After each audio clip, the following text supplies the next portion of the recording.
de acondicionamiento físico y llega un fin de semana y hay de todo, ¿no? Hay intensidades bastante altas de ejercicio, de movimiento, y muchas veces esto se acompaña de comidas altos en grasa y otras cosas, ¿no? Bebidas, qué sé yo.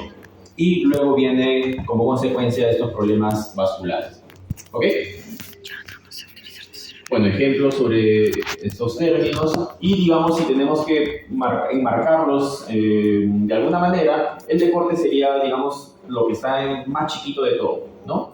Lo que está más chiquito, lo que le sigue o lo que está englobando el deporte sería el ejercicio, y lo más general y más grande sería la actividad física, ¿ok? La condición física. ¿De qué depende la condición física?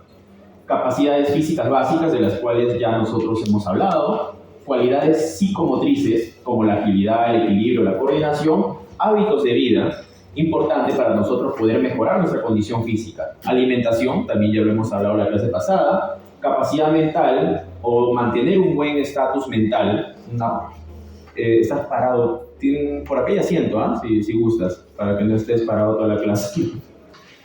¿Ok? El descanso, posturas.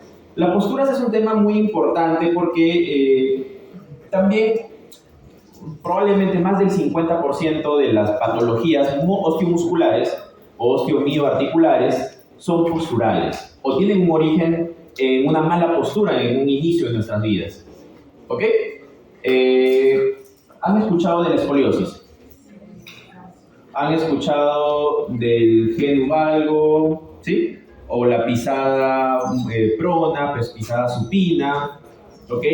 Esto a la larga trae consecuencias en las rodillas, cadera y columna, ¿ok? Sobre todo en la región lumbar. Si yo tengo una mala postura y no corrijo eso, con fortalecimiento, con estiramientos, van a desencadenar en personas que posteriormente van a estar con dolor de espalda, dolor de cadera, dolor de muslo, de rodilla, de pierna, de tobillo, ¿ok? Y cuando quieren hacer algún tipo de actividad van a terminar lesionándose muy frecuentemente. Entonces, tomen en cuenta que las posturas también es algo bastante importante dentro del desarrollo de las patologías osteomusculares, ¿ok? Que justamente también son una de las crónicas no transmisibles. Bueno, y el abuso de tabaco, alcohol y otras drogas, ¿no? Que por ahí alguien en la clase pasada preguntó sobre la pichicata. ¿Quién fue? Ahí está, ¿no? Ahí están las sustancias prohibidas, ¿no? La pichicata, drogas. Factores intrínsecos como por ejemplo la herencia, la genética, la edad y el sexo. ¿Alguien ha escuchado sobre los cambios epigenéticos?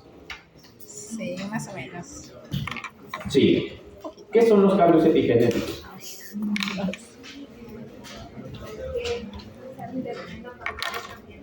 Exacto. O sea, factores ambientales van a afectar, digamos que, elementos fuera del núcleo de la célula. ¿Ok? Exactamente. Y están en todo momento. O sea, nosotros al momento de interactuar entre nosotros, con el medio ambiente, con otras personas, ya se empiezan a dar estos cambios epigenéticos. Y claro, evidentemente más se va a ver con descendencias, ¿no? Hijos, nietos y demás. ¿Ok? Pero directamente la epigenética no está tan ligado a la genética, ¿ok? Está por encima, o sea, no está dentro. Relación entre la forma física y el estado de salud. Evidentemente, esta relación, si ustedes lo ven de manera general, cada aumento de, bueno, acá lo mencionan como 1 kilómetro por hora, o sea, cada aumento de que de repente hoy día yo estoy iniciando mi actividad y estoy aguantando un máximo de 8 kilómetros por hora, 6 kilómetros por hora. De repente al cabo de una semana, 2 semanas, ya no estoy en 6 o 8 kilómetros por hora, sino que estoy en 7 o 9, ¿ok? Ya aumenté un poco más mi velocidad y ya puedo aguantar. Reduce el riesgo de mortalidad en un 15%, ¿ok? Entonces, ¿qué habla esto? Mientras mi resistencia aeróbica va incrementando, o sea, mi forma física va mejorando, mi estado de salud también va a mejorar o va a reducir mi riesgo de mortalidad. ¿Ok? Entonces, encontramos una relación directa entre ellos dos. El consumo máximo de oxígeno, la vez pasada lo hablamos, VO2 max en este caso. La vez pasada habíamos hablado del VO2 nomás, que es el consumo de oxígeno en reposo. Ahora es max. ¿Qué significa? Que es lo máximo de oxígeno que mi cuerpo puede metabolizar en movimiento. ¿Ok? En un movimiento. Sostenido, claro. Es la capacidad que tiene el organismo para transportar, absorber y utilizar el oxígeno con el fin de producir energía. Este parámetro, a pesar de no ser muy utilizado en el ámbito clínico, es uno de los mayores predictores de mortalidad que existen. Hay un examen que es muy parecido a este, que se denomina prueba de esfuerzo. La han escuchado seguramente en cardiología, o ergometría también se le conoce, ¿no? Que tiene su protocolo hospitalario, que es el test de Bruce, en el cual la persona camina en un plano inclinado, ¿no? Ya. Eso nosotros dentro del deporte lo adaptamos para realizar la ergoespirometría, que además de ver el electrocardiograma en movimiento, le ponemos un analizador de gases, en el cual podemos identificar cuánto de oxígeno empieza a consumir la persona y cuánto de CO2 está expulsando por cada intensidad de ejercicio. Y con eso hacemos simplemente una escala valorativa de cuánto oxígeno está consumiendo y cómo está la producción de CO2. ¿Ok? Bien, acá habrá unos plumones.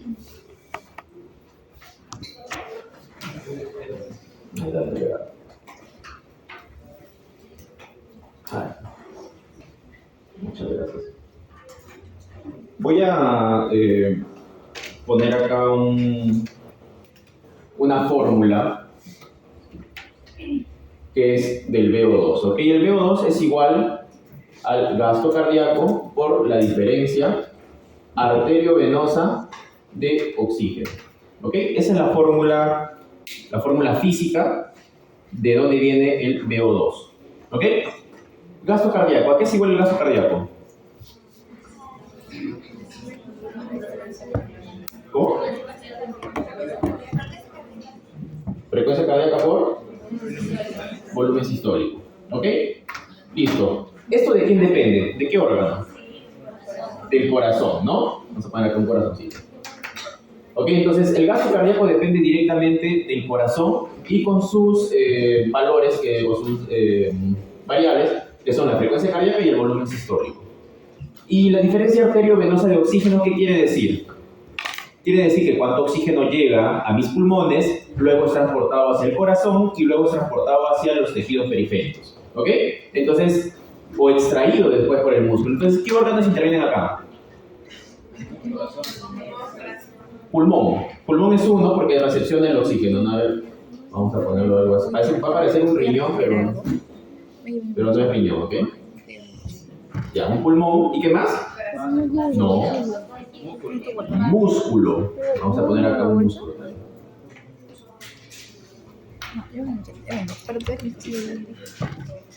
Okay. ¿Ya? Entonces, estos tres órganos son muy esenciales en la práctica de actividad física, ejercicio, deporte. ¿Ok? Bien. Vamos con algo importante, fisiológicamente. ¿Qué pasa en aquellas personas que son maratonistas o que levantan pesas?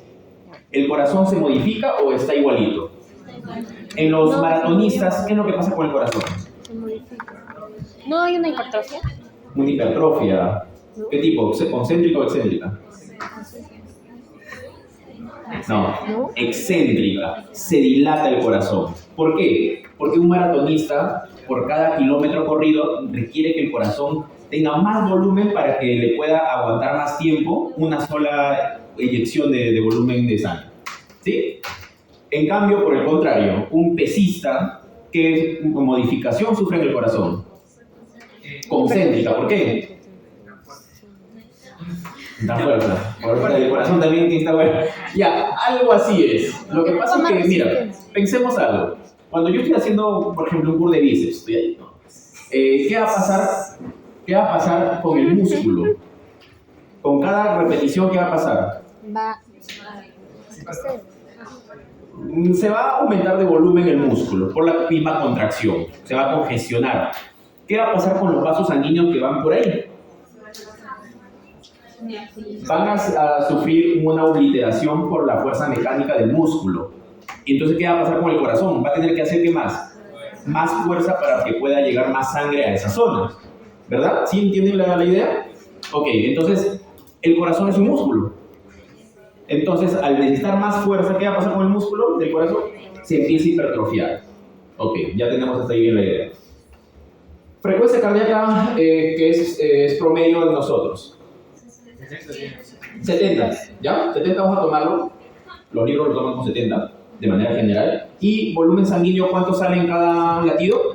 70 mililitros, ¿verdad? ¿Cuánto es el gasto cardíaco entonces? 4.9 litros, ¿verdad? Casi 5. Ok. Entonces, ¿qué pasa en los maratonistas? Si los maratonistas, por cada latido, van a tener un corazón, un ventrículo más grande en volumen. Entonces ya no van a inyectar 70 mililitros. ¿Cuánto van a inyectar? Probablemente 90 o un poco más. ¿Ok? Dejémoslo en 90. O sea, 90 mililitros en un maratonista. ¿Ok? Maratonista. Y yo solamente, o bueno, el maratonista solamente necesita 4.9 litros para vivir en reposo. Entonces, ¿cuánto va a ser mi frecuencia cardíaca nueva? Menos que eso, ¿sí o no? Si alguien puede sacar el cálculo, sería excelente. Sería 4.9 sobre 90. O bueno, sería 4.900 sobre 90. ¿Alguien saca el cálculo?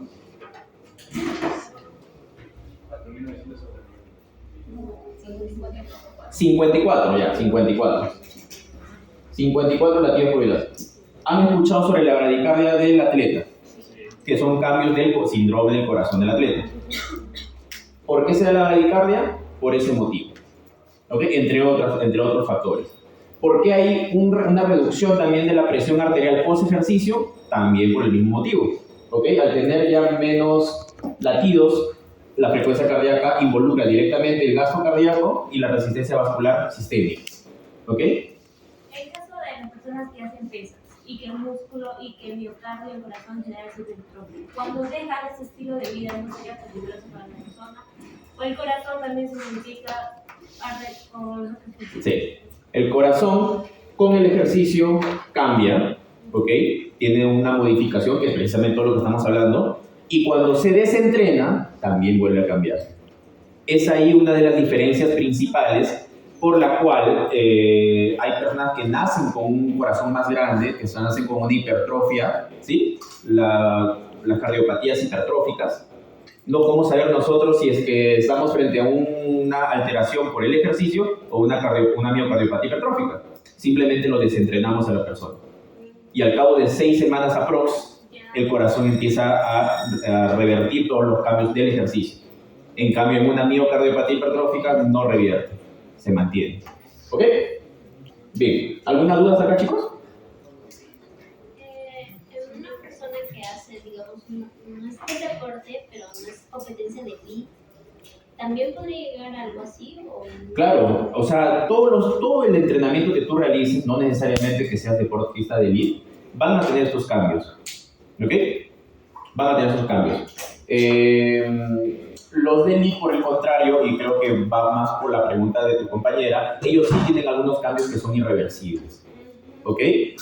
Incluso el ejercicio o la práctica de deporte de alto rendimiento a veces se ha visto que puede generar daño también en el corazón. Y son algunos cambios irreversibles, con cicatrices, ¿no? Que se van dando.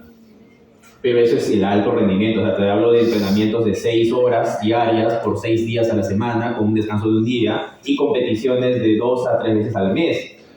O sea, eso es el alto rendimiento. No tus 30 minutos al día. Claro, no 30 minutos al día, bueno, eso es para la salud.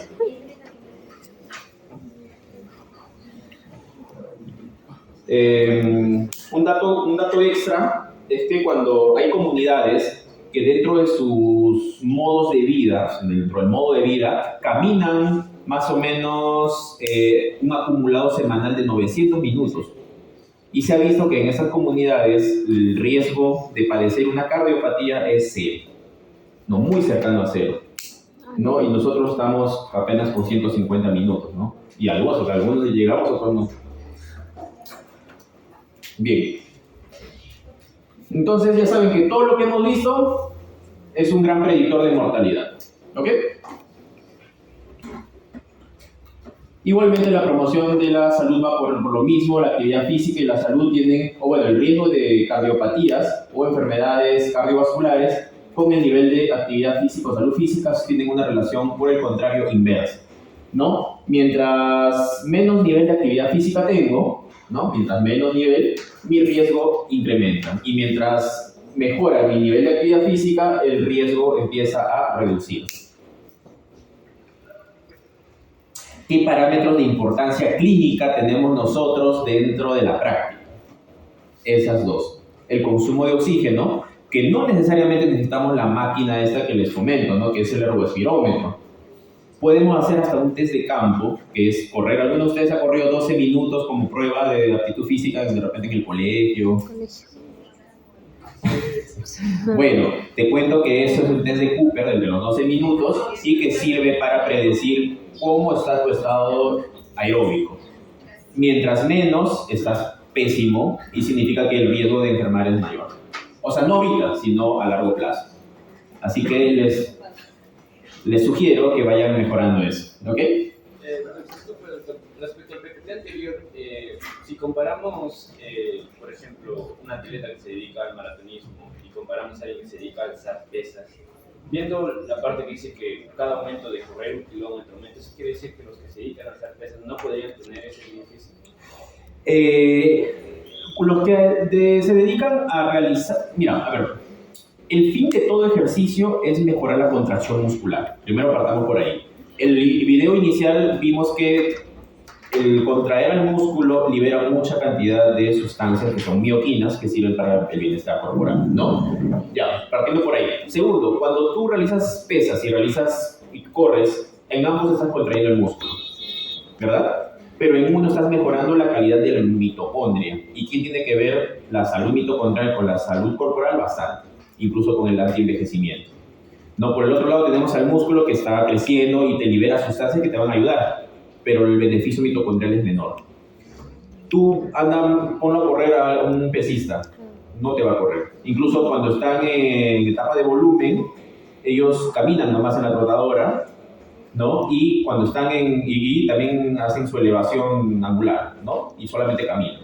¿Por qué? Porque el mismo peso del cuerpo no les permite correr a cierta intensidad, ¿ok? No es que sea malo, pero van a tener beneficios distintos, ¿ok?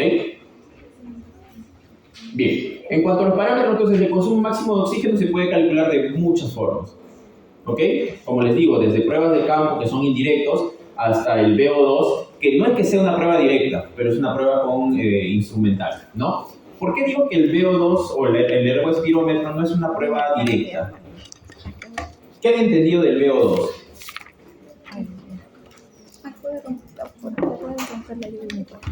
No han entendido nada del VO2. Ya, ok. Para yo calcular de manera directa el VO2, ¿qué necesitaría? Ya, pero ¿dónde capto el oxígeno? ¿Acá en la nariz? No. ¿Dónde? ¿En la boca? ¿En los pulmones? Claro, no, sí. O sea, mi pregunta va, ¿por qué digo que es indirecto? ¿Por qué no sería directo? En la puerta. Ah, lo manejaba mucho. O sea, ya, en la ergospirometría se mide el oxígeno que está ingresando y el CO2 que está saliendo. Pero a este nivel, ¿dónde se da el intercambio? Muscular, en la célula. ¿Dónde se produce el CO2? En la célula. Entonces, ¿hay manera de ver de manera directa la cantidad de CO2 que estoy produciendo? No hay manera, ¿no? A menos que sea con cateterismo y haciendo una marcación con isótopos, ¿no? Y mandando a la célula para que pueda identificar la cantidad de CO2. No hay otra manera. ¿Ok? Entonces, la ergospirometría tampoco es un test directo, pero es lo más cercano a ser directo. ¿Ok? En el pesista. Es, digamos que más recomendable que hacer un test de campo, pero si no hay recursos, porque son máquinas que no se encuentran acá en Perú, solamente hay dos.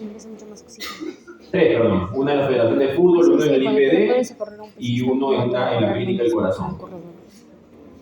¿Ya? Y la fuerza muscular, ¿cómo hago una valoración de fuerza muscular. Puedes hacer pesas para ver cuánto puedes cargar. Puedo hacer repetición máxima. Seguramente Patrick lo ha hecho alguna vez repetición máxima. ¿Has hecho? RM. Ya. Pueden hacer eso. O simplemente pueden hacer cuántas planchas pueden hacer en 30 segundos. A ver. ¿Alguien se anima? Ahí está Patrick. Ya. Adelante, Patrick. Ah. Vamos. Va a demostrar cuántas planchas hace en 30 segundos. Y si no, Prioli. Y si no, dígale a Prioli. No, Prioli. Ya, después Jonathan.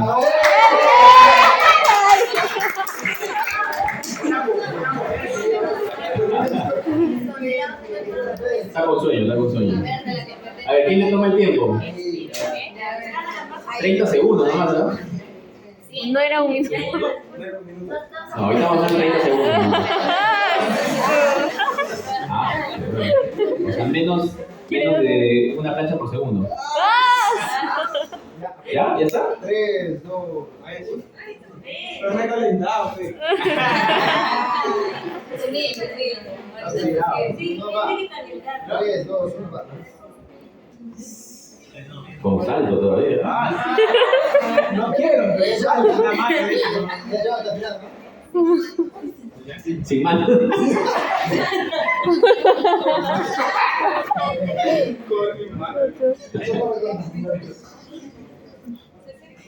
¿Estás contando? Está bien. Me siento castigado, ¿eh? 2, 1. Tiempo. ¿Cuánto es? 34. Bastante bien. 30. ¿Sí? Por encima de 20 ya es algo bueno.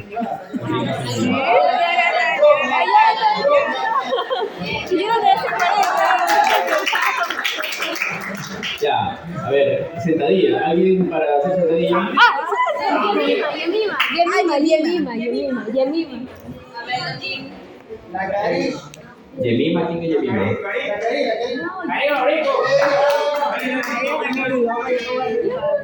¿Nadie? No, pues yo no voy a explicar, chicos. ¿Nadie? ¿De verdad? Sí, Yemima. Ya, a ver, Yemima.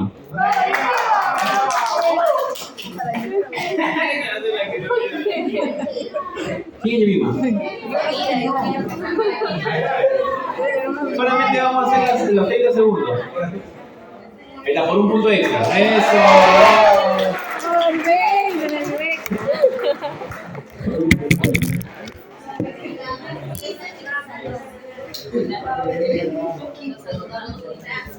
Yo cogí de ti, que ¿Ya? Bien. Igual, 30 segunditos. ¿Ya? Solo sentadillas. Tiene que ser explosivo, o sea, así rápido. No, bueno, la calidad por lo menos llegar a 90 grados de flexión de la rodilla. Por lo menos. ya sabe de eso. ¿Ya? ¿A ver quién le toma el tiempo? Ay, no.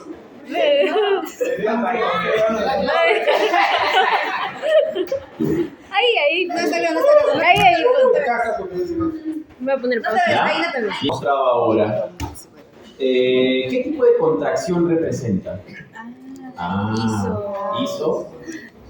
Isométrica, creo que no. A ver.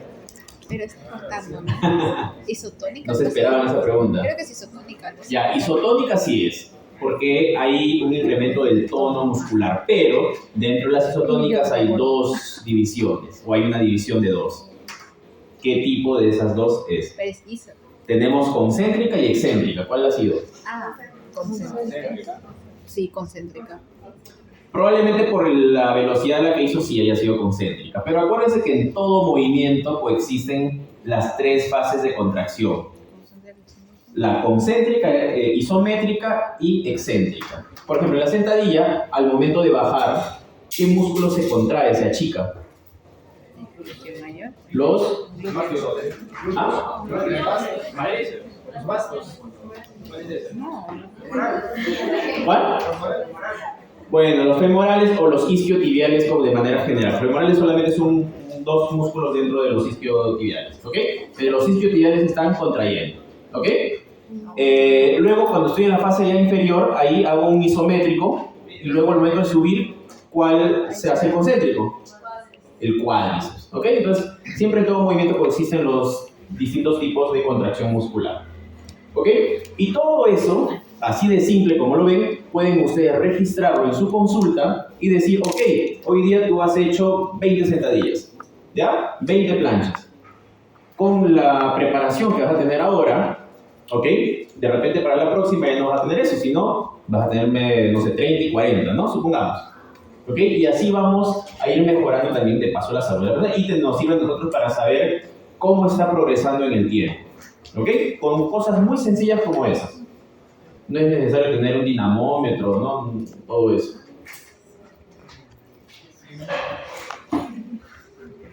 Bien, lo que les había mencionado. Todos los movimientos, sean de tipo aeróbico, sean de tipo anaeróbico, fuerza, van a generar contracción muscular. El hecho de correr genera contracción muscular menos intensa, claro, y más continua, ¿verdad? Pero en ambos casos, ¿qué se va a liberar? Mioquinas de distintos tipos.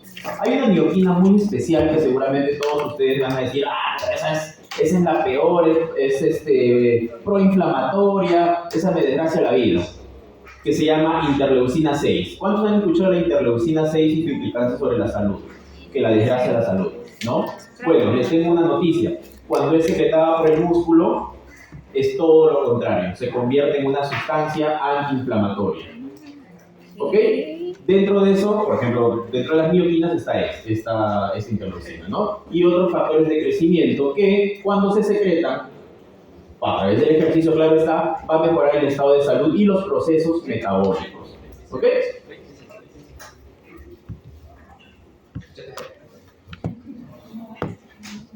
Bien, acá dentro de esta imagen vamos a tener los beneficios a nivel vascular y cardíaco de realizar actividad física, ¿no? Tenemos la mejora de la función endotelial, ya la vez pasada ya hemos visto que ayuda a secretar el óxido nítrico, ¿no? Y de esta manera ayuda a mantener un buen tono muscular de las paredes del vaso sanguíneo, ¿ok? Y también tiene efectos antiinflamatorios, ¿no? La circulación colateral coronaria.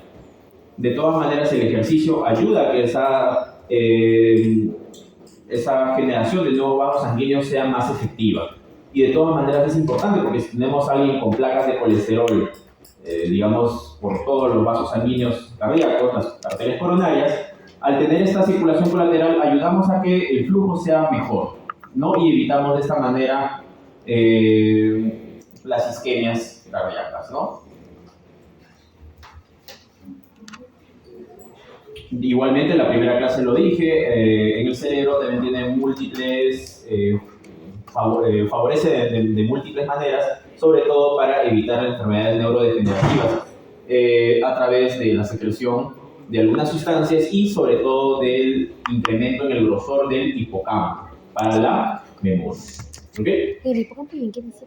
La regulación molecular se da a distintas edades. ¿Okay? El trabajo de contracción muscular se da en trabajos de resistencia o fuerza. ¿Ok? Sobre todo, y creo que va con la pregunta de Jonathan, sobre todo con la contracción del músculo de manera más sostenida hay una mayor liberación de estas mioquinas. ¿Ok? Y no solamente eso, sino que también como consecuencia el músculo también se agranda. ¿Por qué? Porque apenas uno realiza entrenamiento de fuerza, va a liberar dos sustancias importantes. Uno, la hormona de crecimiento, y si ya llegamos a la maduración sexual, vamos a secretar otra hormona, que es la...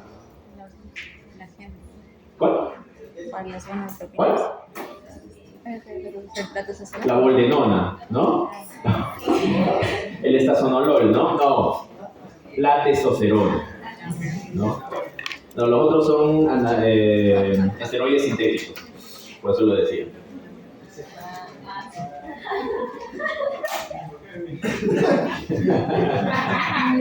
¿Por qué será?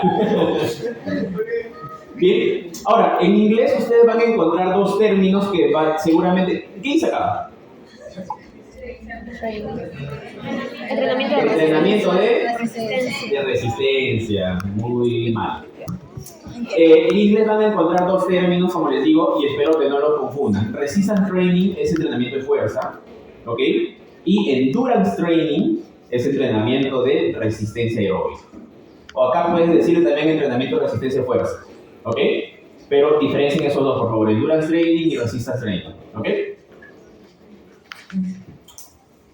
Ya, ¿ustedes saben que al secretar la hormona de crecimiento va a actuar directamente sobre el músculo o va a sufrir un proceso de conversión? ¿Se acuerdan? Va a sufrir un proceso de conversión hepática. Y como resultado va a haber un metabolito que es el principio activo, el que va a ir a la célula a mejorar la calidad. Factor de crecimiento insulínico tipo 1. ¿Cuál? Factor de crecimiento insulínico tipo 1. Factor de crecimiento similar a la insulina tipo 1, ¿no? Y con eso incrementa la hipertrofia del músculo. Funciones cognitivas se van a mejorar. Y lo que les decía, ¿no? En un estudio se bloqueó los receptores de interleucina 6 y en un grupo y en otro grupo se mantuvo con el ejercicio normal. Y al momento de bloquear a esas personas que bloquearon los receptores de interleucina 6, se mantuvo como si estuviera inactivo, ¿no? Entonces, acuérdense, interleucina 6, cuando lo secreta cualquier otra célula, es proinflamatorio. Es un elemento proinflamatorio. Si lo secreta el músculo durante la contracción, que se va a secretar de todas maneras, es un elemento antiinflamatorio. ¿Ok?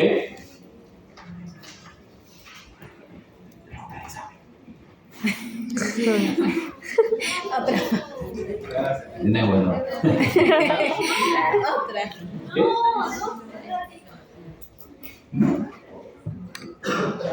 Pero es así Otra de foto. Claro. Pero eso está en las diapositivas, ¿no?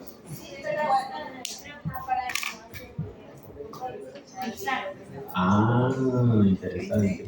No Ya. sé qué dije. Bueno, listo chicos, hasta acá la clase.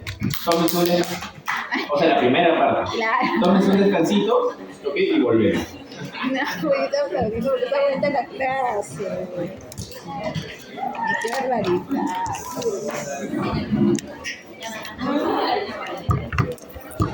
Ay, hermano.